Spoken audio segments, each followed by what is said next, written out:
우리 그리스도인들에게 신앙생활을 하면서 가장 중요한 것은 하나님을 사랑하는 거잖아요. 사람 사이에서도 나와 관계를 맺고 있는 사람, 또 관계가 더욱더 깊은 사람, 더 중요한 사람을 더 많이 사랑할 수 있듯이 하나님을 사랑하는 것도 동일한 것이 되겠습니다. 출애굽의 은혜, 구원의 은혜를 경험한 사람들, 또 광야 같은 인생길을 걸어가는 동안에 독수리 날개로 업어 인도하시는 하나님을 전인격적으로 경험한 사람들만이 하나님을 사랑할 수 있는 거 아니겠어요? 지난 몇 주 동안 살펴본 이 십계명의 말씀을 우리가 접할 때에 하나님을 사랑하는 마음으로 십계명을 가장 잘 지킬 수 있는 방법은 하나님과 내가 어떤 관계를 맺고 있는지 그것을 기억하는 것, 그것이 중요한 것이 되는 거 아니겠습니까? 이스라엘 백성들은요, 그 당시에 하나님과 관계를 맺고 있는 유일한 사람들이었잖아요. 그들은 애굽에서와 광야길을 걸었던 지난 3개월 동안 하나님을 경험했습니다. 시내산에 도착했을 때에는 우레와 번개와 나팔 소리와 산의 연기를 통해서 하나님의 임재를 경험했죠. 하지만 그들은 하나님의 임재를 저 멀리서 그렇게 경험을 했습니다. 중보자였던 모세도 흑암 가운데 계신 하나님을 경험했을 뿐이었죠. 그러나 우리는 그렇지 않습니다. 하나님의 임재를 저 멀리서 경험하지도 흑암 가운데서 경험하지도 않죠. 참빛으로 오신 우리 예수 그리스도, 아버지 품속에 계셨을 뿐만 아니라 독생하신 그 예수 그리스도를 통하여서 온전히 하나님을 경험하고 있습니다. 지금도 예수님께서 약속하셨던 그 성령이 우리 안에서 함께 거하고 계시는 거 아니겠어요? 우리들은 시내산에 있었던 이스라엘 백성들보다 하나님과 더 깊은 관계를 형성하고 있기 때문에 언제나 하나님의 은혜와 사랑을 경험할 수 있고 하나님을 더 많이 사랑할 수 있는 거 아니겠어요? 하나님과 관계를 맺은 우리들이 하나님을 사랑하는 마음으로 십계명을 그냥 자동적으로 지킬 수 있으면 좋겠지만, 근데 우리가 살아가는 현실은 그렇지 않잖아요. 십계명을 지키며 살아가기 위해서 또 우리에게 반드시 필요한 요소가 있는데요. 그것이 뭐냐 하면 예배가 되겠습니다.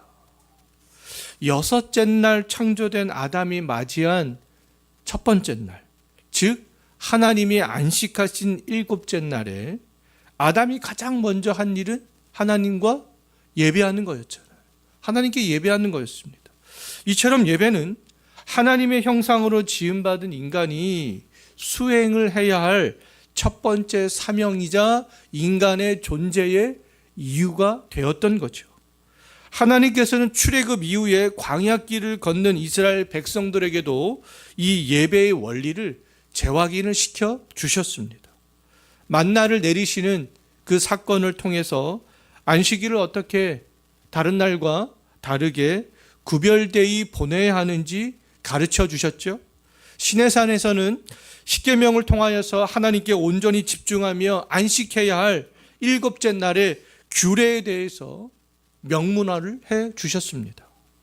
결국 예배를 그러면 신령과 진정으로 드리는 그 사람만이 하나님을 사랑하는 마음으로 이 십계명에 순종할 수 있다라는 것을 알 수 있습니다. 예배를 멀리하는 사람들, 예배를 중요하게 생각하지 않는 사람들은 이 명문화된 십계명을 알고 있을지라도 그 말씀에 순종할 수 없는 거 아니겠어요?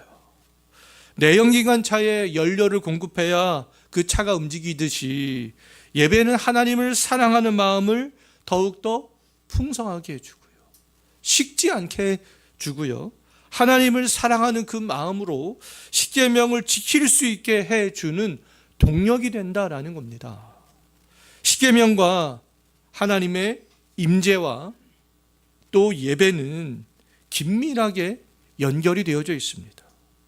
하나님이 십계명의 말씀을 주시고 출애굽기 20장 22절부터 26절에서 예배에 대한 규례를 하나님께서 주시는 것을 볼 수 있는데요.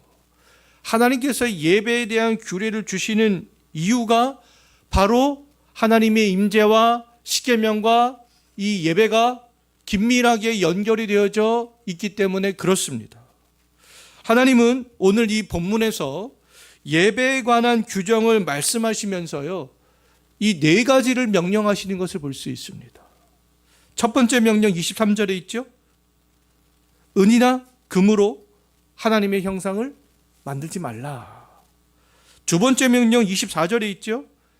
토단을 쌓고 양과 소로 번제와 화목제를 드리라. 세 번째는 25절에 있습니다. 돌로 제단을 너희가 쌓을 때 다듬은 돌로는 쌓지 말라. 네 번째 26절에 있죠. 너희가 제단에 오를 때 하체가 드러날 수 있기 때문에 층계로 올라서는 안 된다. 그렇게 말씀하고 있습니다. 하나님이 명령하신 이 네 가지 핵심은요, 인간이 보기에 좋은 대로 예배하지 말고 하나님이 명하신 방법에 따라 예배하라 라는 겁니다. 아담의 타락 이후에 인간은 하나님이 보기에 좋은 것이 아니라 인간이 보기에 좋은 것을 하려는 속성을 가지게 되었습니다. 근데 우리가 이 예배에서도 마찬가지가 되는데요.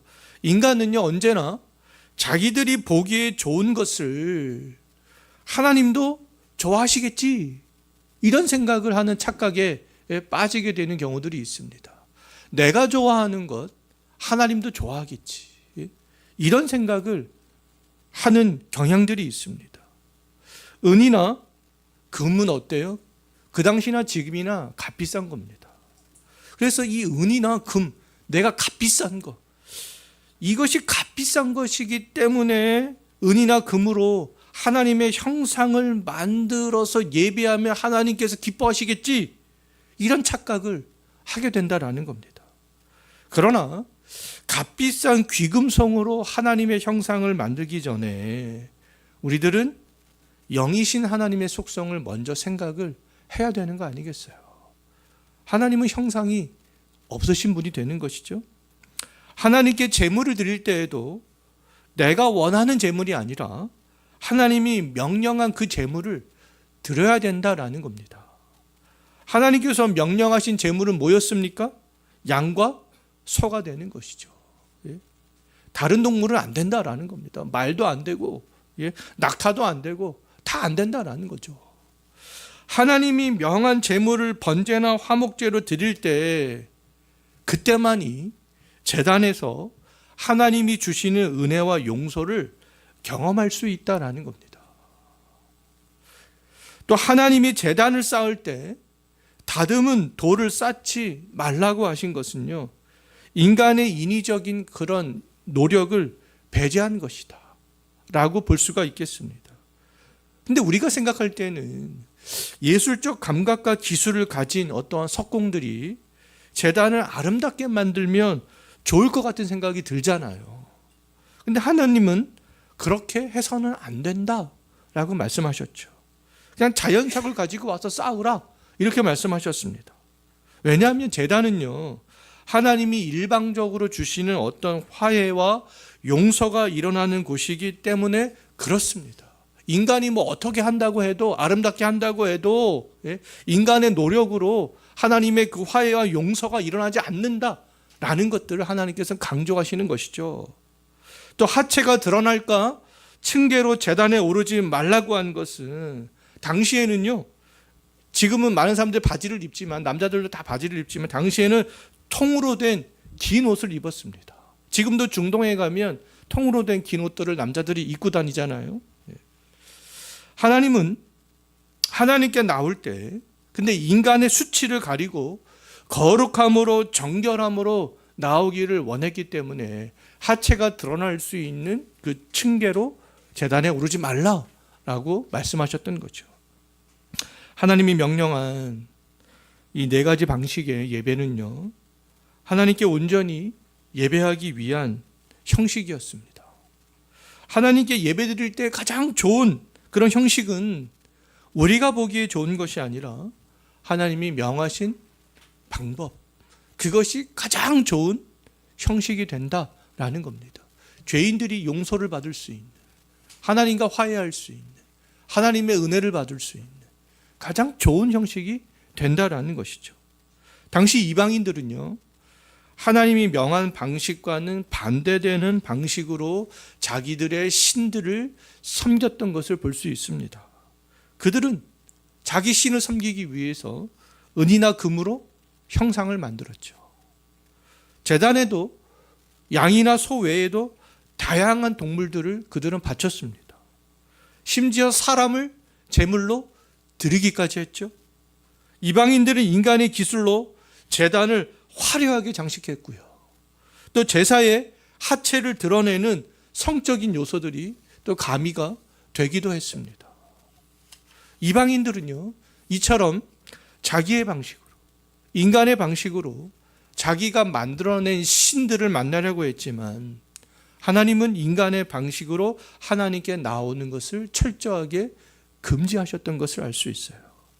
화해와 용서는 사람의 힘과 노력과 어떤 정성과 기술로 되는 것이 아니라 오직 하나님의 은혜로 되는 것이기 때문에 그렇습니다. 십계명의 말씀에 순종할 수 있는 사람들은요, 내 방식이 아니라 하나님이 명하신 그 방식으로 예배하며 하나님의 은혜를 깊이 경험한 그 사람들이 되는 거죠. 그 은혜를 맛본 사람들만이 마음과 뜻과 힘을 다해서 주 여호와 하나님을 진심으로 사랑할 수 있다라는 겁니다. 그래서 우리가 이 매주 드리는 이 예배가 정말 중요한 그런 시간들이 되는 것이죠. 출애굽의 은혜와 하나님의 인도와 보호, 그리고 하나님의 임재를 경험한 사람들은요, 하나님의 특별한 소유가 된 백성들이잖아요. 하나님은 이들에게 계속해서 은혜와 복을 주시려고 친히 임재하셨고요. 또 십계명의 말씀을 주셨죠. 중보자의 필요성을 일깨워 주시는 동시에 구별된 예배 규정도 주셨잖아요. 이제 이들에게 그럼 남은 과제가 뭐겠습니까? 하나님의 구원의 은혜도 경험하고 임재도 경험하고 하나님이 주신 말씀도 받았고 또 중보자도 하나님께서 중보자를 통하여서 그 말씀을 이룰 수 있도록 하셨고 그 모든 것들을 위해서 예배가 하나님 명하신 예배 그 규정대로 지키는 것, 그것이 굉장히 중요하다. 이 말씀도 하나님께서 주셨죠. 그럼 이들에게 이제 남은 과제는 뭐냐면 하나님의 백성다운 삶들을 실제적으로 살아내는 것이죠. 세상 사람들과는 구별되는 공동체를 만들어가는 그것이 이들에게 남은 과제가 되겠습니다. 여기 있는 우리들에게도 동일하게 적용되는 거 아니겠어요? 이스라엘 백성들보다 더 확실한 은혜의 실체이며 중보자이신 예수 그리스도를 경험한 우리에게 하나님이 원하시는 것은 하나님의 백성다운 삶들을 만들어가는 것이죠. 특히 하나님의 백성들이 모인 교회가 세상과는 구별된 공동체로 서가는 겁니다. 세상이 감히 흉내낼 수 없는 하나님의 법으로 통치가 되는, 다스려지는 공동체로 서가는 것이죠. 하나님은 광야에 있는 백성들에게 처음으로 하나님의 백성들이 모인 공동체가 이 세상의 공동체와는 구별될 수 있는 그런 법들을 세밀하게 주시는 것을 볼 수 있어요. 그 말씀이 출애굽기 21장부터 23장의 말씀이 되겠습니다. 이 법들은요, 그 당시 애굽이나 메소포타미아가 가지고 있었던 법에서는 찾아볼 수 없는 아주 탁월한 법이었습니다. 그럼에도 불구하고 그 당시에는 하나님께서 주신 이 법들이 굉장히 탁월한 법이었지만, 그럼에도 오늘날에 그 법들을 이렇게 읽다가 보면요, 오늘날에는 실제적으로 적용을 할 수 없는 법들이 있습니다. 그러므로 출애굽기 21장부터 23장에 나오는 그 법들을 볼 때 우리가 오늘날의 시각으로 보아서는 안 된다라는 겁니다. 하나님께서는 왜냐하면 시대를 초월하여 언제나 역사하시는 분이지만 동시에 각 시대의 발전 단계와 문화적 환경에 맞게 역사하시기 때문에 그렇습니다. 그 당시에는 고대 사회잖아요. 오늘날의 사회와는 다르죠. 고대 사회에 맞게 하나님께서는 그 법들을 주셨다라는 겁니다. 우리가 이것들을 잊어서는 안 된다라는 겁니다. 시대와 문화를 초월해서 하나님께서 법을 주신 것이 아니라 그 당시 고대 사회에 맞는 시대 상황 가운데 하나님께서 이 법을 주신 것이구나. 우리가 이것들을 반드시 기억을 해야 될 필요가 있고요. 자, 오늘날에 그대로 적용할 수 없는 법들이 많이 있음에도 불구하고 우리가 이 법들을 살펴봐야 되는 이유는 뭐냐 하면 법의 정신 때문에 그렇습니다. 하나님이 주신 이 법의 정신들은 시대가 변해도 변하지 않기 때문에 그런 것이죠. 출애굽기 21장부터 23장의 법들은 과거에나 오늘이나 거룩한 공동체를 우리가 형성해 감에 있어서 중요한 법들이기 때문에 그렇습니다. 하나님께서는 십계명 중에 이웃사랑에 대한 말씀을 구체적으로 실제적으로 어떻게 적용해야 구별된 거룩한 그런 공동체를 형성할 수 있는지 그것들에 대해서 21장부터 23장에서 세밀하게 하나님께서 말씀해 주고 계신 것을 볼 수 있어요. 오늘날의 많은 그리스도인들은 개인의 신앙에만 관심을 가지고 있잖아요. 그냥 내가 은혜 받는 거, 내가 그냥 편안하게 신앙생활을 하는 거, 내가 그냥 물질의 복을 누리는 거, 그냥 내가 특별한 어떤 신앙의 체험을 하는 거, 나 중심적인 것에만 관심을 가지고 신앙생활을 하는 경향들이 있습니다. 그러나 하나님의 관심은요, 구원받은 개인이 하나님의 법을 준수함으로써 그들이 속한 공동체가 거룩하게 되는 것, 하나님의 백성들이 모여있는 그 공동체가 다 거룩하게 되는 것, 그것에 하나님께서는 관심이 있으시다라는 것이죠. 즉 교회가 교회다워지는 것에 관심이 있으시다라는 겁니다. 교회가 진정한 주님의 몸된 공동체가 되기 위해서는 여기 있는 우리를 포함한 이 땅에 있는 모든 그리스도인들이 하나님이 주신 법을, 그 법의 정신들을 생각하며 함께 지켜야 된다라는 겁니다. 오늘날의 많은 교회가 세상에서 오히려 걱정하는 교회가 된 것들은 너무 개인 중심으로 많은 사람들이 신앙생활을 해왔기 때문에 그런 것이고요. 하나님께서 믿음의 공동체를 허락하신 이 공동체가 구별되어져야 된다는 것, 그것에는 별로 관심을 두지 않고 신앙생활을 해왔기 때문에 그렇습니다. 하나님의 백성들이 모인 이 공동체에도 세상의 공동체와 마찬가지로 부자와 가난한 자가 있습니다. 선한 사람도 있고 악한 사람도 있죠. 책임감이 강한 사람도 있고 책임감이 약한 사람도 있죠. 약자를 정말 동정할 수 있는 마음을 가진 사람도 있고 또 약자를 무시하는 사람들도 있습니다. 그럼에도 하나님께서는 하나님의 이름으로 모여있는 이 공동체가 세상의 공동체와는 구별되기를 원하신다라는 겁니다. 그 비결은 어디 있습니까? 공동체를 구성하고 있는 모든 다양한 생각과 마음과 성격을 가진 그 사람들이 하나님이 주신 법의 정신을 기억하고 지킬 때에 그나마 그래도 거룩한 공동체로 서갈 수 있다라는 것이죠. 하나님이 주신 법을 딱딱하게 생각하지 말고, 웬만해서는 많은 목사님들이 막 출애굽기 강의, 민수기 강의 잘하지 않습니다. 레위기 강의 잘하지 않아요. 저는 이제 출애굽기 끝나면은 그 다음에 이제 레위기 하려고 그래요. 이거 너무 그냥 딱딱하고 성도들이 재미없고 이거 지루하고 생각하게 하는 거 아니야? 그래서 웬만해서는 잘하지 않습니다. 그런데 우리는 딱딱하게 생각하지 말고 이 법의 정신과 원리들을 기억해야 되는 것이죠. 하나님께서 왜 출애굽기, 레위기, 민수기 말씀을 주셨을까? 말씀을 주신 이유가 분명히 있습니다. 우리는 이 법의 정신과 이 원리들을 기억해야 하나님의 백성들이 모인 이 공동체가 구별될 수 있어요. 공의로운 공동체가 될 수 있다라는 것이죠.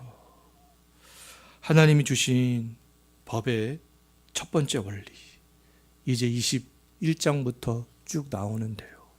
그 첫 번째 원리는 뭐냐면 종이라 할지라도 공동체의 일원으로 대우해 주라. 하나님께서 그것들을 가르쳐주고 있습니다. 고대 사회에서 종은요, 주인이 평생 동안 생사 여탈권을 쥐고 무제한적으로 권력을 행사할 수 있는 비인격적인 존재였잖아요. 하지만 하나님께서는 이것을 엄격하게 금지하고 계신 것을 볼 수 있어요.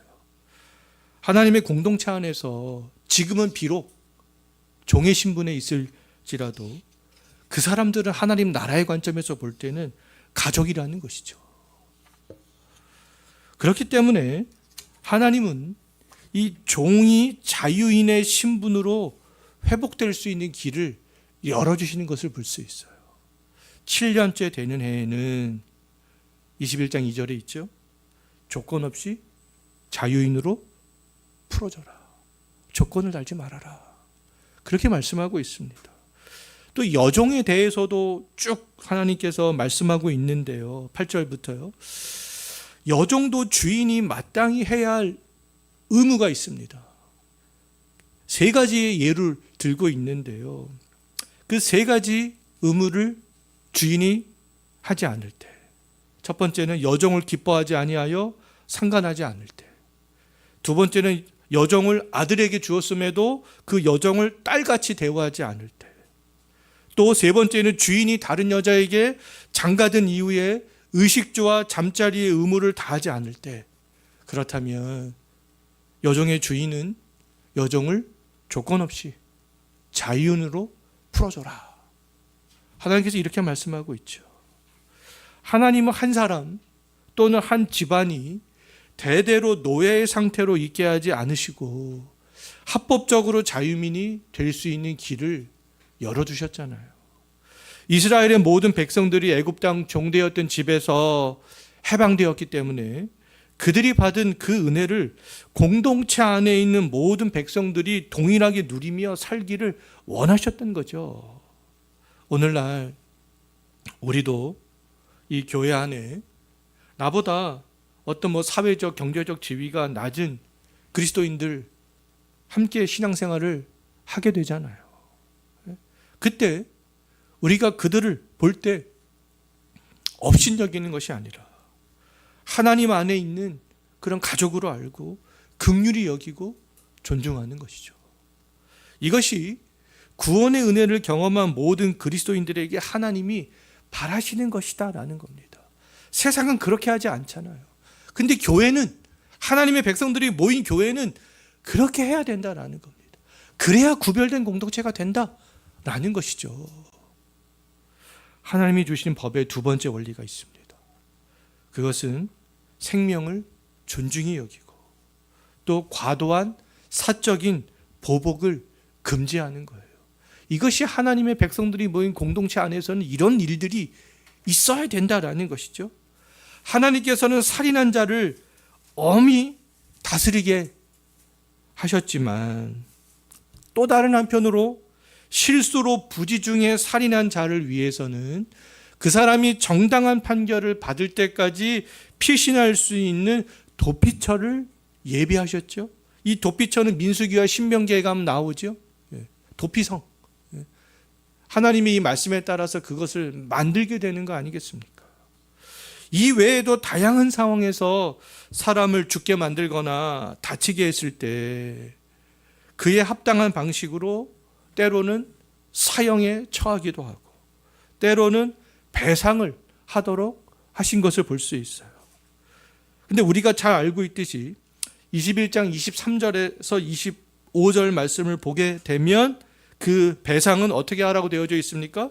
생명은 생명으로, 눈은 눈으로, 이는 이로, 손은 손으로, 발은 발로, 대인 것은 대인 것으로, 상하게 한 것은 상함으로, 때린 것은 때림으로 갚으라. 이런 규례를 주셨죠. 이른바 복수 동태법은요, 이 법을 하나님께서 주신 것은 복수를 정당화하기 위해서 말씀하신 법이 아니다라는 겁니다.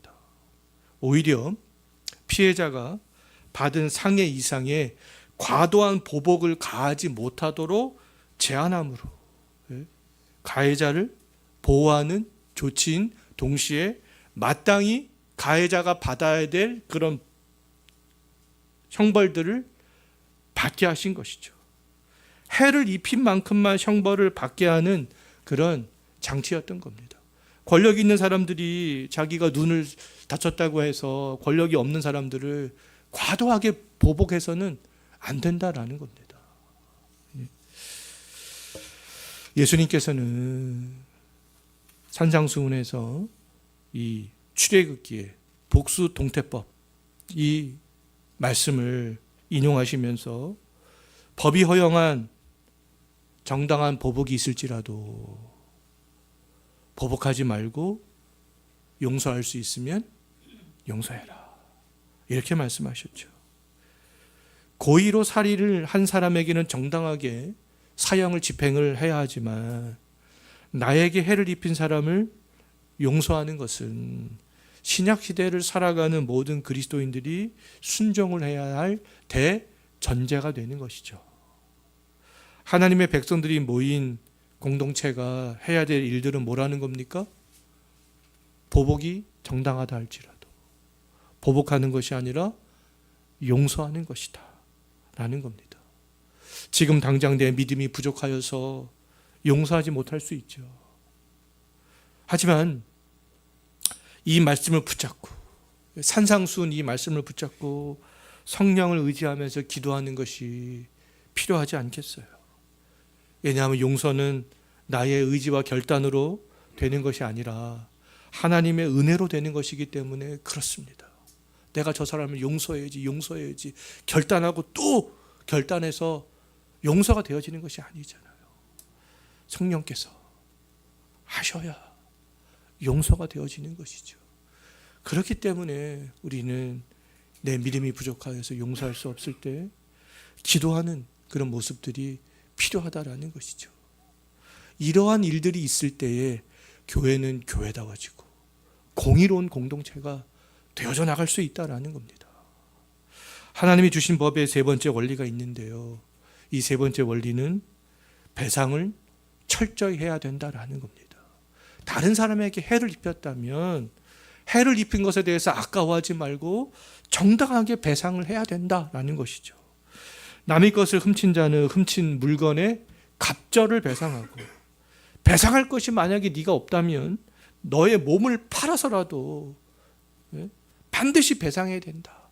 그렇게 말씀하고 있죠. 제8계명인 도둑질하지 말라는 이 계명을 어긴 사람들을 향하여서 하나님께서는 철저하게 배상하게 함으로 피해자의 손실을 완전히 회복을 시키도록 그렇게 하고 있는 거 아니겠어요? 위자료까지 받을 수 있도록 하나님께서 그렇게 하신 것이 아니겠습니까? 오늘날은 도둑질에 대한 처벌이 상대적으로 가벼운 경향들이 있잖아요. 이른바 유전무죄, 무전유죄라는 말이 있듯이 큰 도둑질한 사람이 오히려 크게 처벌을 받아야 되는데 약한 처벌을 받고 작은 도둑질한 사람들이 강한 처벌을 받는 경우들이 있습니다. 그러나 만약 평생 동안 자신의 노동력을 배상하는데 크게 사기치거나 도둑질한 사람은 자신의 노동력을 더 수십 년, 작게 한 사람은 조금 더 적게 그렇게 배상하는데 사용하게 한다면 타인의 물건을 훔쳐갔거나 속여갖는 사람들이 현저하게 줄어들게 되는 거 아니겠어요? 수십억, 수백억을 훔쳤는데 징역 5년, 집행유예 또 몇 년 해서 풀려나고 1,000만 원, 2,000만 원 아니면 몇십만 원 훔친 사람들은 징역 1년, 2년에 처해지고 그러면 불공평하게 되는 거 아니겠어요?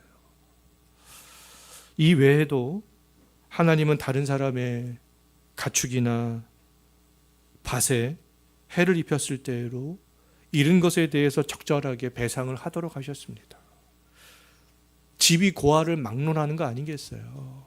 다 이렇게 해를 입혔다면 너가 귀족이든지 부자든지 상관없이 다 배상해야 된다라는 것이죠.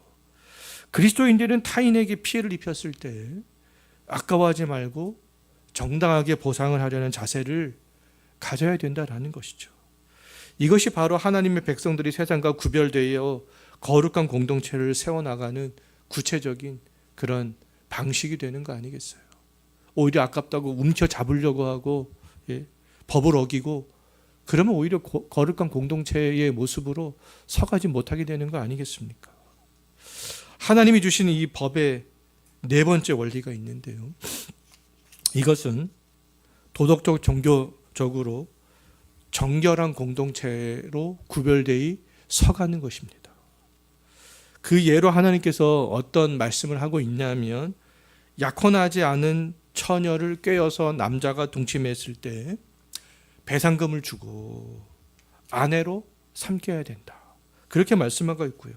또 만약에 그 처녀의 아버지가 동침한 남자에게 시집 보내기를 거절했을 때 남자에게 배상금을 받을 수 있도록 그렇게 하셨는데요.